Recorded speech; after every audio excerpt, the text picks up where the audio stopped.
Look, this makes sense, and certainly if they're going to invest a lot of time and effort into doing Windows Phone, it would make sense that it can fill some of the same niche and have very Zune-like features to it. But you got to realize massive success with Apple continuing to make iPods to this very day. Music players are far from dead, and you and I were talking about this earlier, Tom. You saw this as like, well, this isn't just the death of Zune, it's the death of iPods and music players. Yeah, exactly. I mean, I think that Microsoft's doing exactly the right thing, and I actually got a chance to talk to Paul Thurrott on Windows Weekly about this when Leo was out. Zune is a good brand, and even if they change the name, that team can continue to take what they've learned from Zune. But the idea of making a standalone device, I think that ship has sailed. Not that nobody will make them. I will continue to see iPod Touches, and I think we'll continue to see iPod Shuffle type devices from a wide variety of manufacturers. But that's not the game to be in right now. Well, I would have agreed with you 3 months ago. It was obvious to me that, like, if there, what's smaller than an iPod Nano and an iPod Nothing when it's built into my iPhone automatically. But I worked a high school event, and I was shocked. I did my full Magic show. I must have signed 60 standalone music players. These are all kids who don't have computers. They don't have laptops, and they don't have, their phones. They're not allowed to have phones at a certain age. So instead, they use the iPod Touch as their primary way to contact and interact with people. I get emails from people all over the world about the Scam School show asking for advice or suggesting a trick. All of them at the bottom say, sent for my iPod Touch. I think there's a very robust market for music players, and I think for whatever reason, they undermarketed. How many Zunes did you sign? Well, and that's just it. And obviously, there's a reason that the Zune is dead. How many Creative Labs did you sign? It's a bummer because the Zune HD, by all accounts, was a great device. Yeah. And I loved what Zune was trying to do with a flat fee access to dozens of thousands of songs to explore music that you would never otherwise encounter. Which is not going away, by the way. Yes. That's the key point to take away from you. I think a lot of people have a tendency to want to root for, oh, I'm on Team Apple, oh, I'm on Team Microsoft, and nobody wants to root for Microsoft. But I think people on Team Apple want to be like, you suck, Zune. But you don't understand. If you're a fan of music, then you only gain by having two competitors nipping at each other's heels. This is a sad day for music lovers in general if the Zune really is no longer a competitor. The Zune Phone is Windows Phone 7. Zune is still around. There's still competition. Where there's not competition is in the standalone MP3 player market, and I would argue that Zune HD was getting close, but Zune HD was not a competitor to the iPod Touch. The iPod Touch is a small tablet. Right. But and the competitor to the iPod Touch are things like the Galaxy Tab and the BlackBerry Playbook. Right. Well, and the iPod Touch's big ace in the hole, of course, was the App Store. And when there just wasn't as many games, if you couldn't get your Angry Birds on your Zune, what was the point? I don't know, because especially with the Windows Phone having trouble now, I mean, what did we find them discounted for 99 cents on Amazon a few weeks back? That was true a few weeks back, right? It hasn't come out of the gate all gangbusters. You're right. I mean, is it choking? Is it dying withering on the vine right now? What, Windows Phone 7? I mean, we could do a whole other show on that. I mean, okay. No, it is not. There are new Windows Phone 7s even in today's show that are being announced. So it is Windows Phone 7 is far from dying. Well, as long as the Zune is still a player, and it's like, even if all Zune does is act as a way to keep Apple on its toes, that makes me perfectly happy. All right, let's move on to Time Warner Cable coming out with their TV app for iOS, specifically iPad. The key to this, I mean, Comcast has a thing, Dish has a thing. The key to this is that Time Warner Cable's app allows you to stream 32 of the cable channels you subscribe to live over the app. Dish points out we can do this, but they do it with Sling technology, where you're accessing your device and bringing it over, because Dish owns the Sling box. Time Warner Cable is streaming them straight over the internet direct to your app. So it's a couple different ways to approach the problem, but these are the first people to do that. And this is what we want, right? I subscribe to cable. Maybe I'd continue to subscribe to cable if I can get all of those channels streaming over the internet. So, Brian, you live in a Time Warner Cable area. And that's just it. I am a Time Warner house, and this story came out at me out of nowhere. I was so stoked. I immediately installed the app. You want to see an exclusive here? Oh, yeah, let's see it, because I'm excited about this. The idea of having 32 channels streaming on an app, it's right big. to me. You got the logo? Yeah. Time Warner Cable. Watch this. We're going to watch some TV. All right, here it comes. Yeah. Well, that's baloney. The whole reason I want this is so that when I'm, like, out at the park, I can stream my stuff. I don't want to have to be at home. I can just watch my TV when I'm at home. And I guess I can use it in the kitchen or something, but that becomes a lot more limited. Wait, Brian, aren't you at home? Well, that's the thing. I'm not going to be harsh on them for wanting you to watch it at home, because this is a soft way to launch the app and get the technology working. But I am at my home, and I am using my Time Warner cable modem at the moment, which means all I have is a program that just shows me this screen over and over again. It's ridiculous. So it's a little buggy out of the gate, sounds like. Yes, a little bit buggy out of the gate. If by buggy you mean 100% non-functional for a paying customer, then yes, yes, a little bit buggy. We in corporate PR call that a little bit buggy. Not working at all? A little bit buggy. That's right. All right. Great news for customers of British Telecom in the UK. At least customers of certain services they provide. BT is making their UK Infinity service bandwidth cap free. They had caps. I think it was 350 gigabyte cap. They're taking them away. They're saying often do you ever hear this kind of story? Exactly. Here's the quote. As BT continues to invest in the network and network bandwidth, we can now remove these restrictions and ensure the experience of the wider customer base. On completion, there will be no individual user controls targeted at atypical users on our BT Total Broadband and BT Infinity products. There are still caps on some other levels of service, but not on these. They do continue to reserve the right to do network management, to do throttling in certain situations where there's large amounts of bandwidth being used, so you can quibble with that if you want. But there is no cap in place as a user. Dude, more freedom on the internet is almost always a good thing, and this is certainly something I think all of us can be very excited about. In fact, Tom, I'm going to say that this is the beginning of a new era where all companies are going to realize that bandwidth caps are not helpful and that they restrict our use of the products that we're paying for. And I anticipate all companies will soon take this step. No, I think that's a fair thing, right? BT lays it out. We continued to invest in the network and network bandwidth, and now we don't have to put in caps. We weren't lying before. We just didn't have the infrastructure, but we worked hard. We spent the money. We've got the infrastructure, and now we can do it. So here in the United States, also some news. Starting May 2nd, AT&T will impose 150 gigabyte monthly limits on its currently uncapped DSL service. While it's fiber to the node UVerse subscribers get a 250 gigabyte. So they're capping DSL and fiber. AT&T lied to the Wall Street Journal about the need to do this because AT&T said, well, we've got too much network congestion, so, we've got to put in these caps. Yeah, no, this is a hard problem to fix, right? That's the thing. Because here in America, I don't know how it is in the UK where all of a sudden they're giving away their bandwidth caps, but here in America, it's hard to fix people using too much bandwidth, right? Well, unlike cable, in DSL, each customer has a connection direct to the CO, to the central office, and it's aggregated in the DSLAM. That's the access multiplexer. So all they need to do if there's network congestion is add capacity to the DSLAM. You don't have that people sharing on the node issue that you have in cable.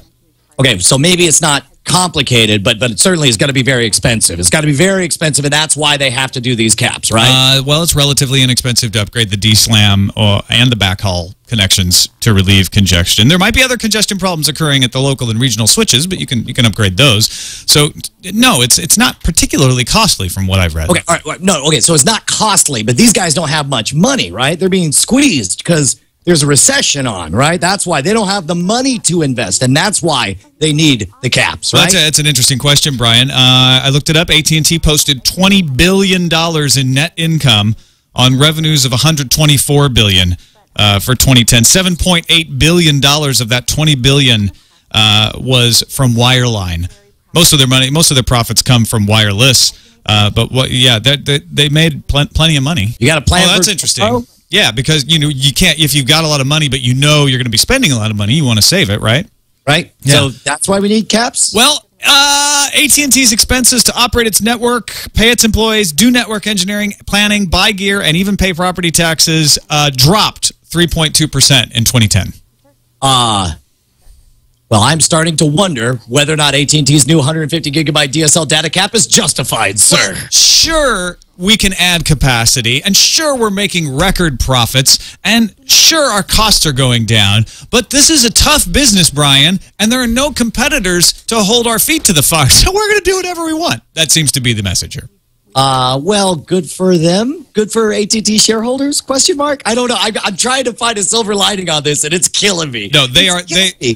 I would venture to say they are lying about network congestion, and I am willing to be proven wrong by those who know. But as far as I can tell, DSL subscribers are going down, and yet they're putting in caps. Profit is going up, and yes, yet they're claiming they can't invest in infrastructure. I just don't understand it. Now, the TSS Lock in the chat room points out that it's 150 gigabyte on DSL and it's 250 on Uverse, right, and that there's a $10 per 50 gigabyte overage fee. And one of the articles that I read suggested that this may be an attempt to set with really high caps and really permissible penalties just to get the idea in your mind that it's okay to have an upper bound on how much use of the product that you're paying for. You know what? That would be fine. Actually, if AT&T came out and said, look, we're going to, our business model is to make more money, and we're going to start charging per bit, but to get people used to it, we're going to put a really high cap in, and we'll just charge you $10 per every 5 gigabytes over. That'd be fine, but that's not what they're saying. They're telling a sob story to the Wall Street Journal. Oh, there's just so many people streaming video and so much network congestion, and we just can't afford the infrastructure, so we've got to it's not that we want to make money so much as we just got to do this. It's just, it's just the way the internet works. All right. Thanks, jerks. Yeah, exactly. Yeah, VQ is like, that would not be fine if they did that. And I'm not saying I would be fine with that as a customer, but at least I wouldn't consider them hypocrites if they just came out and said that. Yes. I can totally see where you're coming from. All right, let's take a quick break, and thank the folks at GoToMeeting. First of all, not only for sponsoring Tech News Today, but they had a great event at South by Southwest, some free breakfast and everything. It was very nice. Good to meet the GoToMeeting guys. Mm-hmm. They're really nice folks, really good folks, and they help you eliminate frustration. Do you like frustration, Brian? I find it very annoying. It causes an emotion in me. It's hard to put a word to it, but I get all wound up and tight like I'm not accomplishing what I want. Is there a word for that? That's frustration. Yeah. That's what I feel. I think that's right. I want less frustration. Have you ever felt bored and unproductive, especially if you're on a call, like some kind of conference call, some kind of meeting call? Can I tell you the honest truth? A friend of ours worked for a very large company, and he was staying at my house, and he showed me screenshots of the 18-hour conference call he was on his iPhone where he accomplished nothing all day. It was a colossal waste of his time. Well, people go off track. People lose interest. They don't know what's going on. They can't see the other person or what the other person's talking about. That's where GoToMeeting can help. GoToMeeting keeps everyone on the same page during the conference call. It makes it more efficient. Everyone can see your screen. They can follow along. Everyone's more focused, more interested, more engaged, and that means you get what you need done faster. You save time. You're more productive. You can do product demos. You can do training sessions. You can collaborate on documents, weekly update calls, just pretty much any type of conference call you can think of. Sign up today, and you will get a free 30-day trial just because you're listening to us talk right now. Go to GoToMeeting.com. What you're saying? Yeah. GoToMeeting equals maximum no frustration. If you want maximum no frustration, you must go to GoToMeeting.com/technews right now. Otherwise, you're going to be frustrated. And do you want to be frustrated? And however much frustration you have, you can have maximum no frustration. Even, I guess you would say less frustration. Yeah. But I like more no frustration. Maximum no frustration is available right now. Have all the meetings you want. One low flat rate. Foin and voice over IP. Foin and voice over IP. That's a new way of doing it. Anyway, phone and voice over IP are included for free. Why would you want frustration? What are you, a masochist? Get maximum no frustration at GoToMeeting.com/technews. And we thank them for their support of Tech News Today. On to Leo Apotheker and his Apocalypse press conference. I like that. It was Hewlett-Packard's Strategy Day in San Francisco yesterday, and so we were a little curious what he was going to say. Let's take a listen to Mr. Apotheker's first big appearance as CEO of HP. We're going to lead with our left. Now, how did James Bond respond when he said that to him? As he was Mr. Apotheker, I expect you to die. That's right. Wait, that's the opposite line. No, I wanted him to be holding a fluffy come on. It's easy to make fun of any person who's German with. Dude, it's an awesome accent. It is really, yeah. Sounds like an evil villain. It's awesome. But what he was actually saying, to get back to the news, was that HP is going to launch its own cloud service platform and a related open application store within the next couple of years. In fact, the application store should be coming sometime between 2011 and 2012. So HP is moving into the space where they compete not only with people like IBM, but Google as well, being a cloud service provider. You want to get your email, you want to get some app store, you want to do some stuff on the web, HP wants to be there. They sell the devices. They figure, why, we should keep making money after we sell the box to somebody. This could be difficult, though, because a lot of folks who are what are called VARs, value-added resellers, are not happy about this message because they look at it and say, well, wait a minute, what's in it for us? We're used to taking the HP brands and kind of adding some value to it, putting some software on it, and moving it along, and we're in the supply chain that way. If you're selling the cloud infrastructure, then they don't need to buy from us. They're cutting them out of the supply chain. I was really surprised by this story because nothing about Hewlett-Packard, HP, had, in my mind, was branded or associated with the cloud at all. Have they ever done anything like this before? Do they have any experience in the cloud computing? They have some, but this is new. This is a new business for them. They certainly have lots of enterprise experience. Let's not short them there. But they have never done what Amazon has done. They have never done what IBM has done at that scale. So this is something that's, it's the kind of thing you have to do if you want to grow, but it's certainly risky. They also do have a point in that they say they provide hardware for 7 of the 10 largest cloud services. And so from that perspective, I think it might be the kind of thing where they just found themselves sitting on a gold mine and they're like, why are other people making money on this? Why don't we jump on it? But the question, of course, is how do their clients who are buying all this stuff enjoy their provider suddenly becoming a competitor? I would imagine that would not go over really well. Well, they're sitting there on the gold mine selling pickaxes to people, and then all of a sudden went, wait a minute, what if we just took these pickaxes in ourselves? And so they started going into the gold mine, and all the guys who were buying pickaxes are like, hey, wait a minute, what are you doing? There's that awkward moment where they're walking in and they're like, all right, so how do we do this, guys? We've been giving you pickaxes, but we'll hit the wall. How do you use this pickaxe to get the gold out? Right. This will be really interesting. I know that they've tried a lot of different strategies in the past.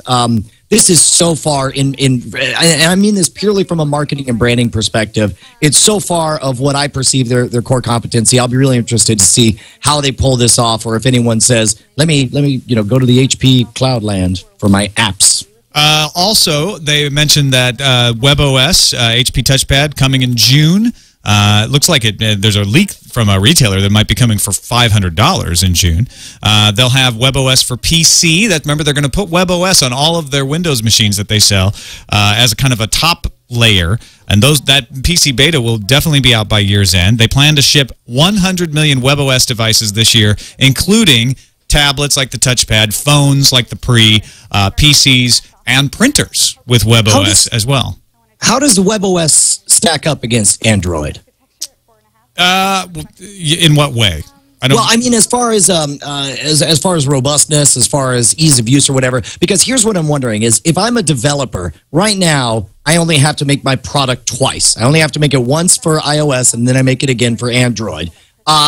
With WebOS coming in, they've got to grab the market share, and they've got to please the developers and give them some reason to make their apps again. Because if you got to do that by getting market penetration. You got to sell a bunch of these devices. So that is why I think it's smart to put WebOS on Windows, because then all of a sudden, if you make an app for WebOS, you're not just making it for the phone. You're also making it for the printer. You're making it for the tablet. You're making it for a PC. It just runs everywhere at once. I think that's what they're betting on.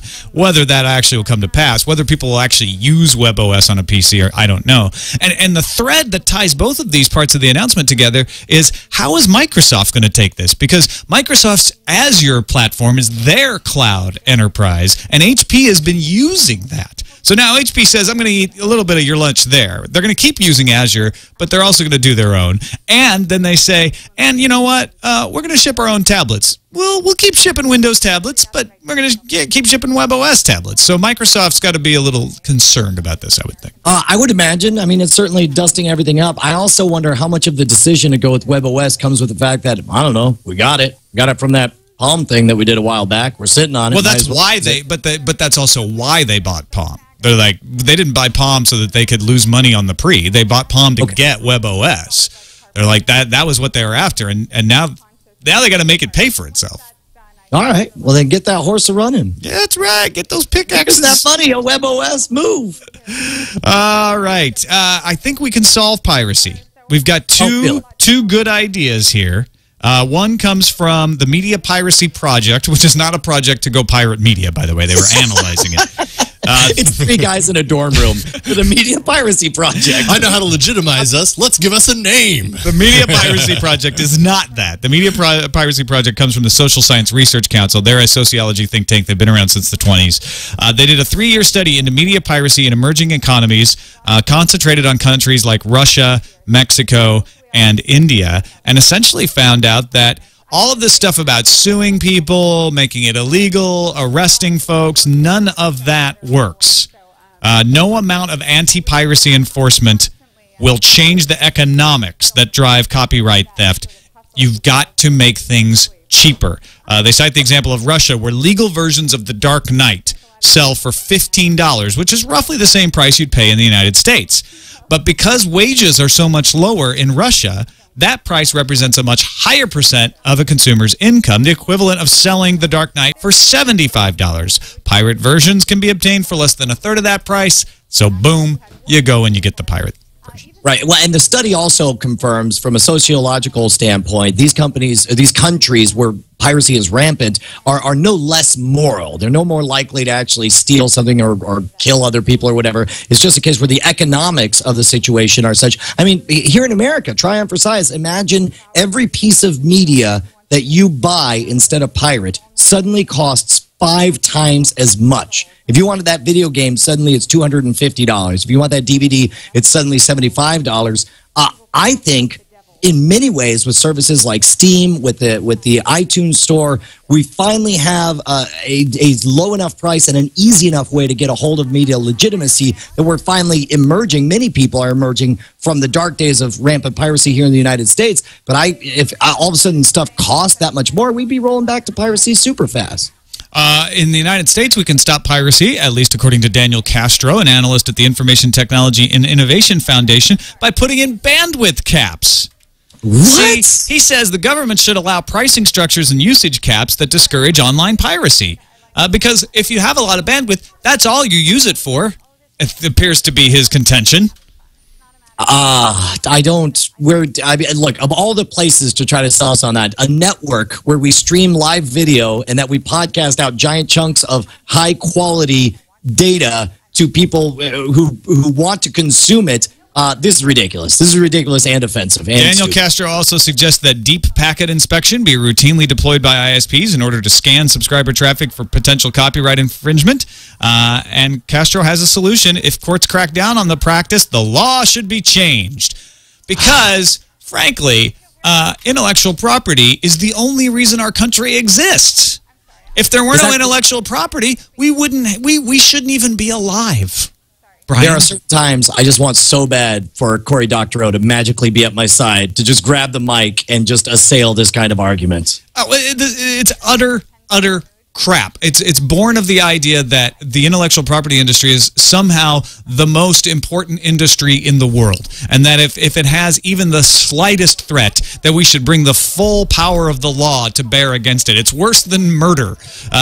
We should prioritize it above everything, and I'm sick of seeing it. Should there be laws against piracy? Sure. Should there be protections for copyright? Sure. But they are so far already beyond what is needed to create creativity, to encourage creativity. This sort of stuff is just ridiculous. It's laughable. What we should be having a conversation about is what will happen if we had no copyright law, and how do we protect against the negatives of that, rather than saying, we've got some copyright law, but you know what? it's going to take 1% off my bottom line this year. You know, my industry's in decline. And so I really need the FBI to give up hunting actual criminals and start cracking down on copyright law. And we should have the government mandate bandwidth caps on all ISPs, because that'll help to deter the pirates. And you know what? Let's just make the world entirely inconvenient for everyone, because I need my industry to grow by 15% every year. Well, this to you and me sounds like a ridiculous solution to handle things that way. But you and I haven't spent gazillions of dollars to finance, different members of Congress to get legislation, to get certain people, I don't want to say under my thumb, but to get people to support my agenda. Like, you and I don't have the massive hammer of government to use to solve our qualms or problems with copyright law. And the part that drives me, and these people who do, of course, they're going to use it if that's what they can get away with. The crazy part is, if their goal really is to make the maximum amount of money from the maximum number of people, then study after study shows that if you lower the price and you increase the ease of purchase, you can tackle piracy. What was the study that said that the optimum price for an MP3 was a nickel? Because at a nickel, nobody would ever bother to torrent anything. Nobody would ever bother to even put it on a USB to give to their friends. Everybody's just like, oh yeah, no, give me the whole album. And the objection is, we won't be able to continue our industry at that price level.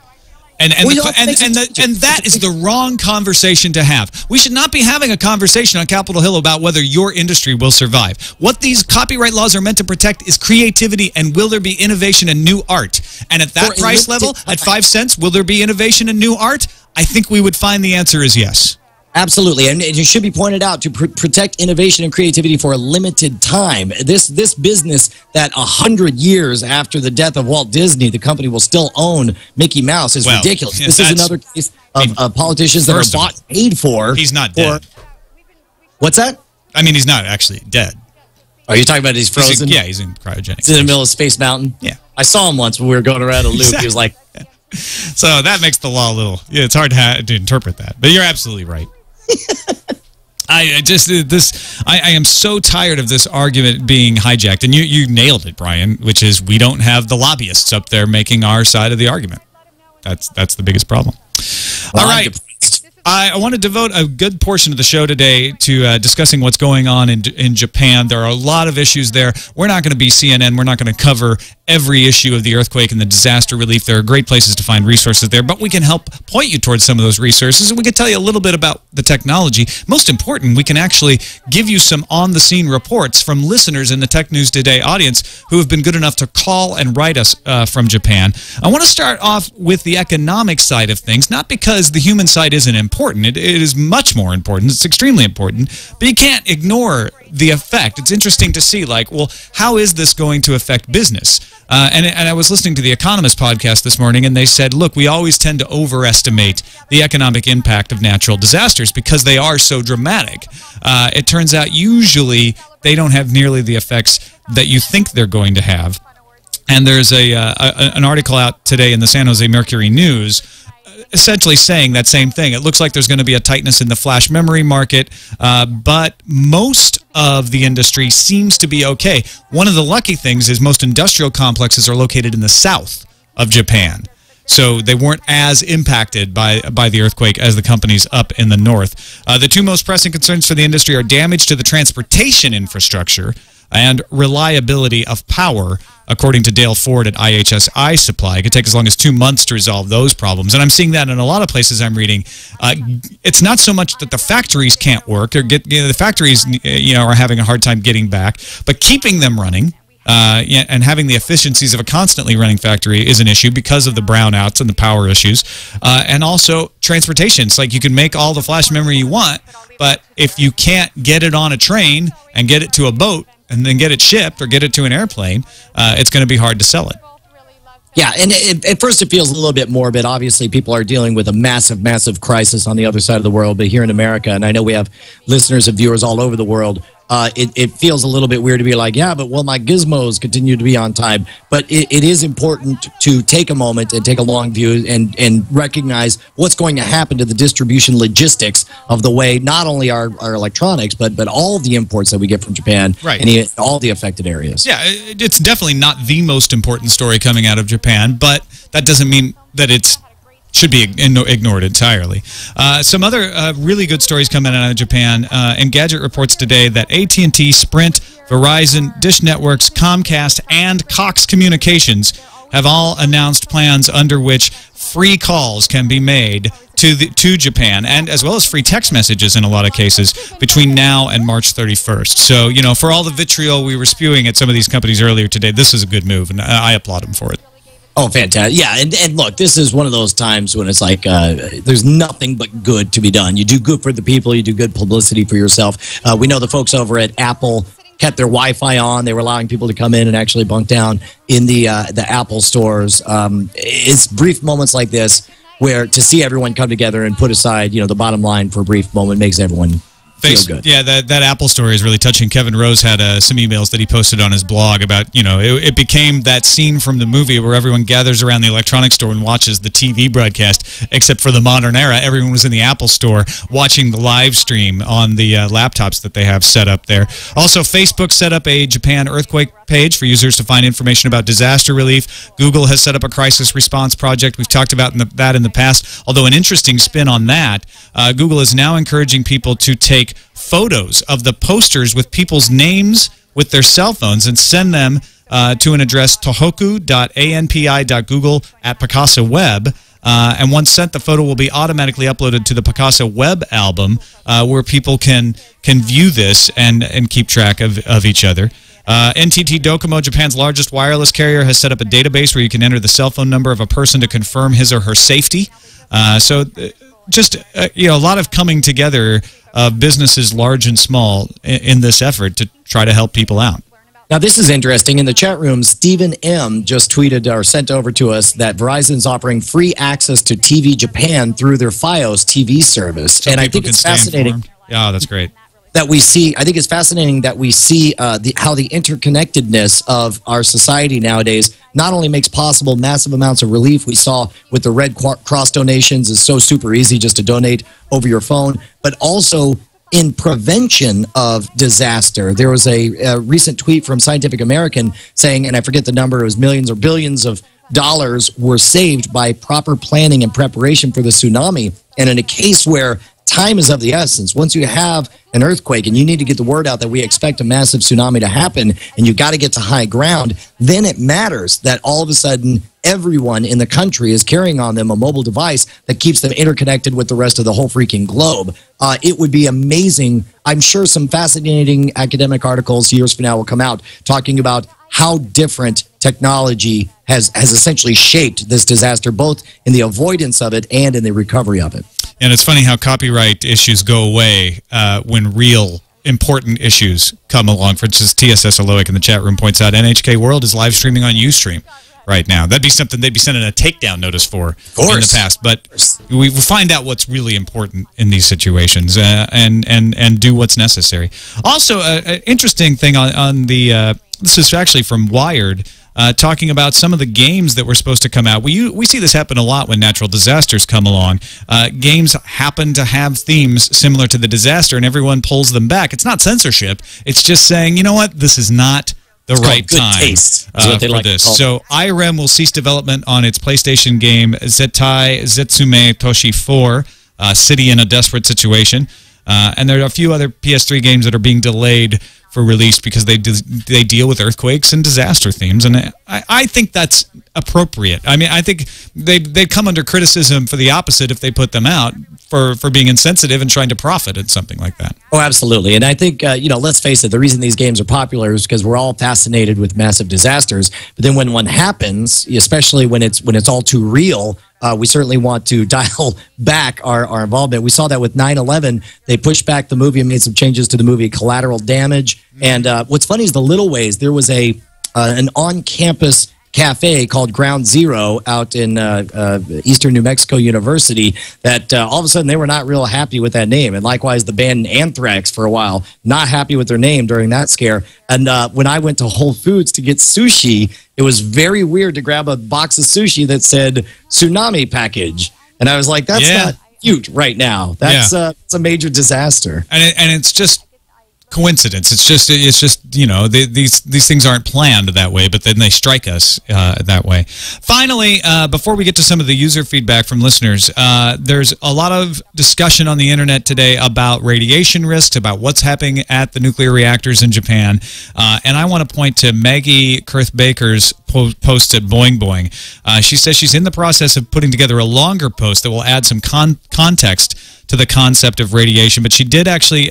She's like, the nuclear scientists are a little busy right now. They're not responding to my emails because I'm not a priority. But she actually did get some good information from Dr. Catherine Higley, head of Oregon State University's Department of Nuclear Engineering and Radiation Health Physics. And says that information keeps changing from the Fukushima power plant as the situation changes, but one plant worker received a 10 REM dose. That's twice the annual occupational dose, twice what regulators have deemed safe for someone who works in a nuclear power plant. Now, the interesting thing about this, you may think, wow, twice the dose, that's horrible. But that risk translates into a 1% increase into having some sort of cancer or some sort of health risk related to that radiation. So twice the radiation does not mean twice the risk. Obviously, it raises your risk, but 1%, actually 0.5 to 1%, is a lot different. So I like, Boing Boing is doing a great job, by the way, of covering this and trying to bust through the FUD and say, this is real. This is the PR that you're getting. This is what seems to be really happening on all sides of the issue, not just like, busting the FUD of the power plant, trying to contain the information about what's really happening, but also trying to bust through, people overreacting to the radiation issue.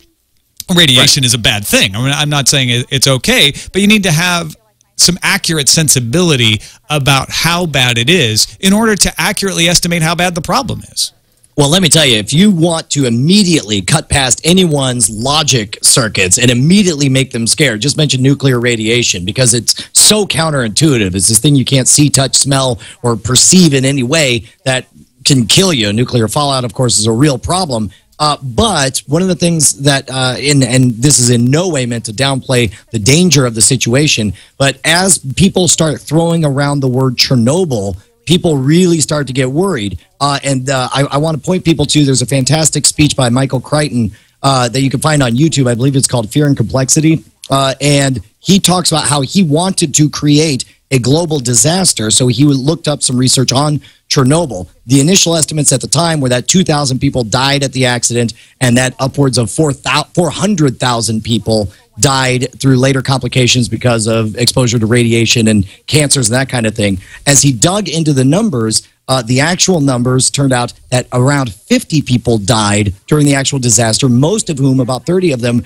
were fighting the fire live on the scene, and that's where they died. And that long-term cancers and infertility rates were such that basically only 4,000 to the day. Now, of course, the speech was written a while ago, and of course, there's some fact-checking to be done on that. But that is a massive difference from a perceived disaster to the actual number. And the one thing he points out that blew my mind was that the World Health Organization did a study on what the biggest impact of Chernobyl was, and they concluded that the number one negative impact of Chernobyl was not the radiation exposure, it was the perception of being told that you're going to die young, that you're going to be infertile, you can't have children, and that you've got nothing to live for. That's what caused the suicides and the early death rates and the unemployment and the malnutrition. And in this case, it wasn't that they were given bad radiation, they were given bad information. And as we do our next flirtation with this, it'll be interesting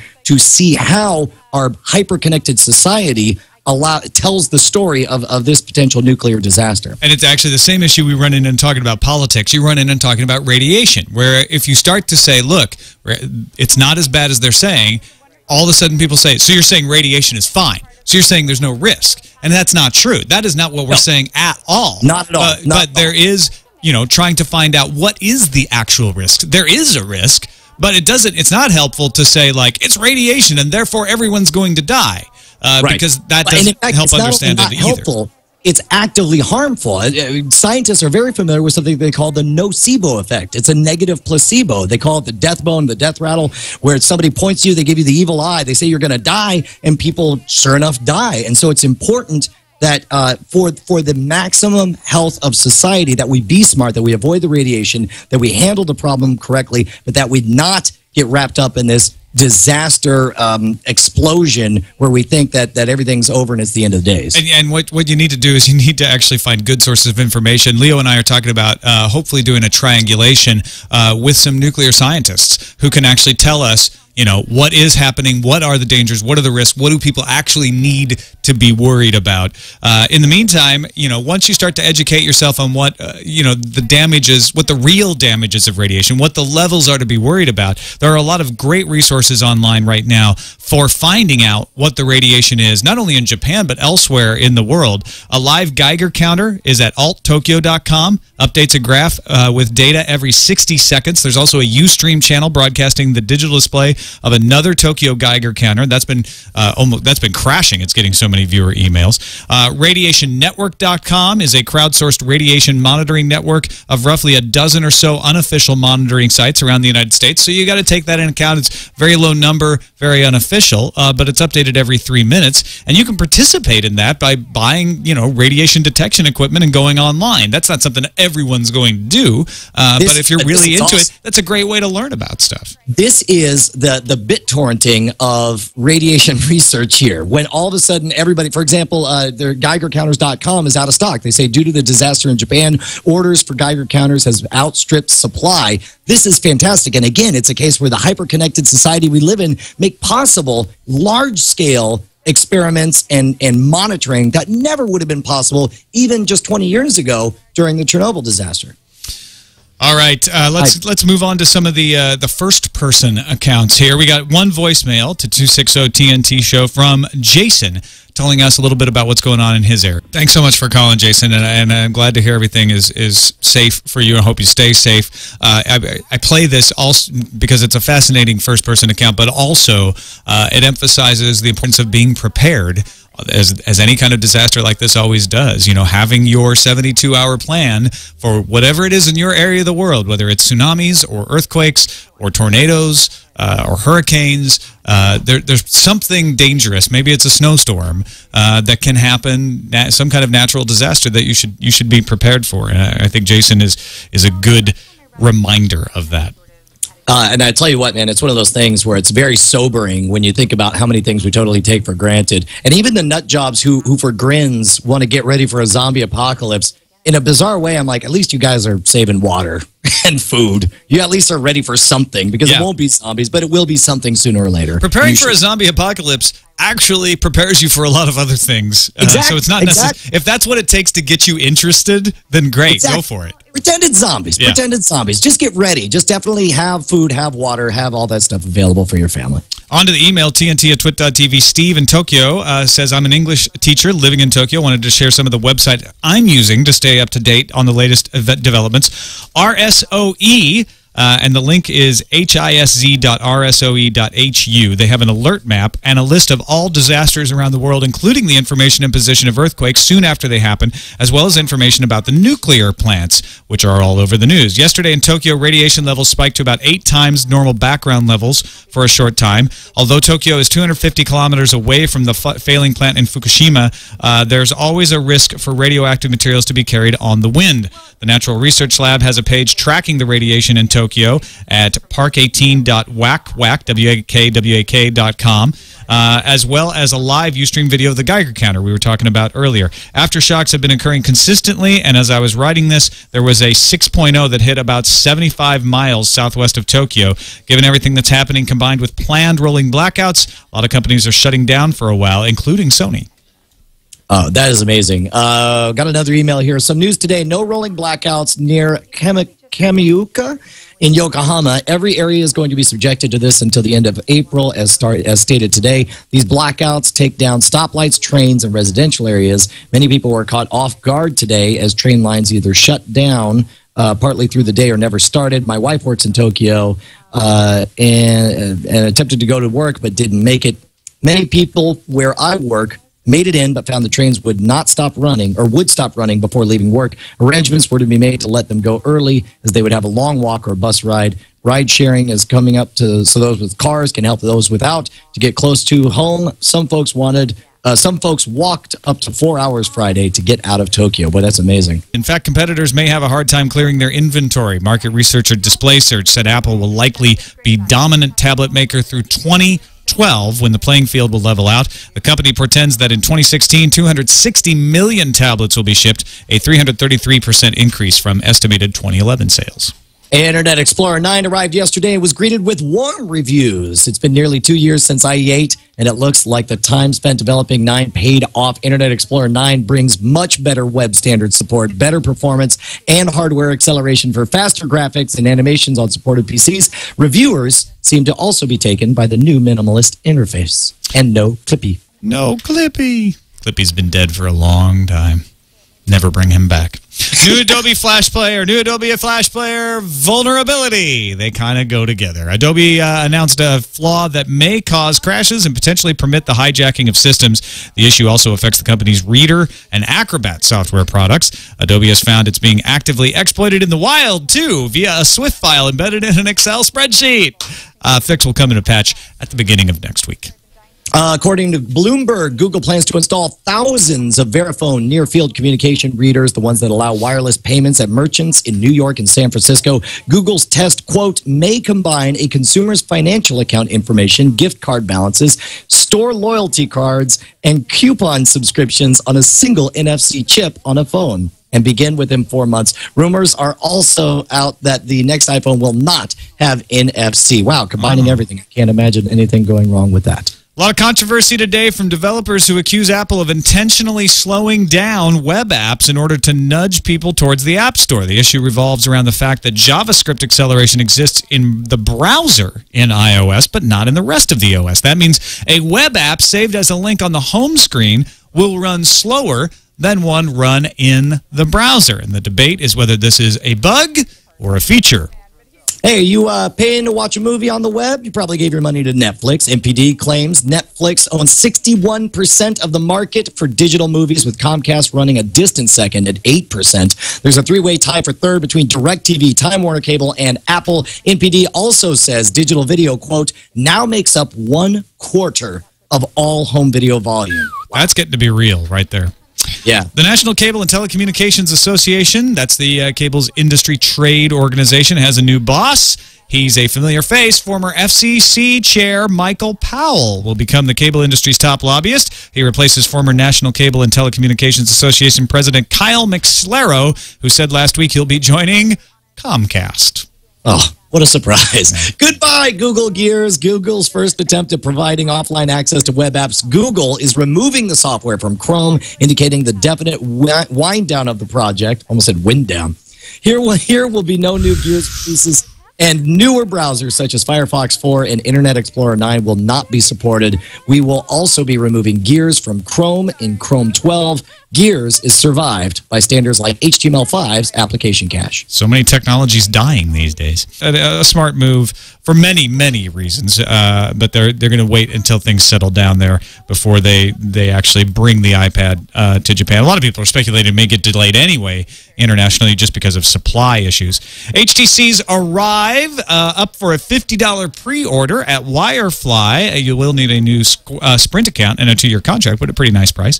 Verizon is waiving the activation fees for the Zoom and Galaxy Tab if you buy it from them, and that's retroactive to March 1st. So if you bought it March 1st or beyond, you won't have to pay the $35 activation fee. Verizon Wireless also confirms that the HTC Thunderbolt will become